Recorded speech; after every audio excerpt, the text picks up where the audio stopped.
বাংলাদেশের রাজনীতি মদের আসরে ঠিক হবে নাকি বাংলাদেশের রাজনীতি মসজিদের আসরে ঠিক হবে, সেটা ঠিক করবে বাংলাদেশের আপামর জনসাধারণ। আসলে বাংলাদেশে দুরকম মানুষ আছে।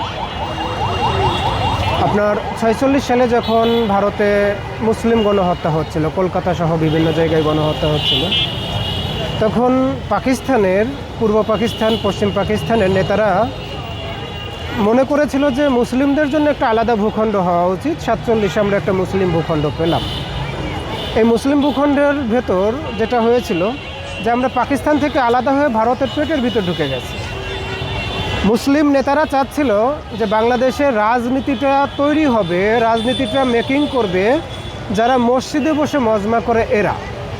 আর ভারতীয় আধিপত্যবাদ বারবার চাচ্ছিল যে না, এই ভূখণ্ডে রাজনীতিটা মেকিং করবে যারা মদের আসরে বসে এরা।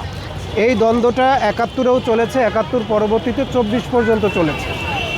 আমি শুধু তাদেরকে উদ্দেশ্য করে আপনাদের মাধ্যমে একটা কথা বলতে চাই, বাংলাদেশের রাজনীতি মদের আসরে ঠিক হবে নাকি বাংলাদেশের রাজনীতি মসজিদের আসরে ঠিক হবে, সেটা ঠিক করবে বাংলাদেশের আপামর জনসাধারণ।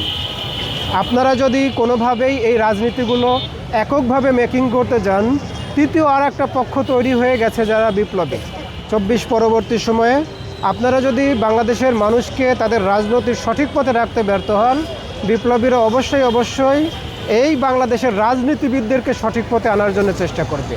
আপনি যাদের নামই বলেন, দেখেন কালচারাল ফ্যাসিস্ট যারা আছে, তারপরে আপনার সাংবাদিকের যারা ফ্যাসিস্ট আছে, আমরা শান্তিপূর্ণভাবে একটা করে এখানে একটা ব্যানার লাগিয়েছিলাম, 100 ফুটের একটা ব্যানার। রাতের ভিতর দেখি যে কালচারাল ফ্যাসিস্ট পুলিশ এবং সেনাবাহিনীর যে অংশে ছবিটা ছিল, এই অংশটা কেটে নিয়ে গেছে।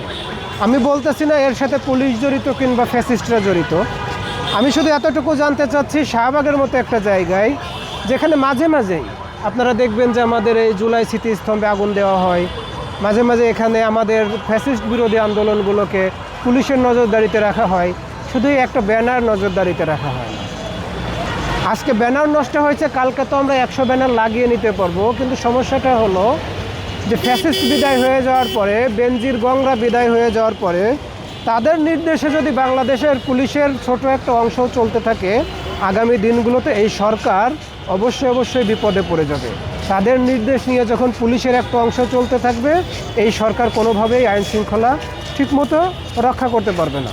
এই জন্য সরকারকে বলবো, ফ্যাসিস্টের সময়ের যারা দোসর আছে, আমরা তাদের পরিচয় প্রকাশ করতেছি, আপনারা তাদেরকে চিনেন, এদেরকে অবশ্যই পুলিশ থেকে এবং প্রশাসন থেকে বের করতে হবে।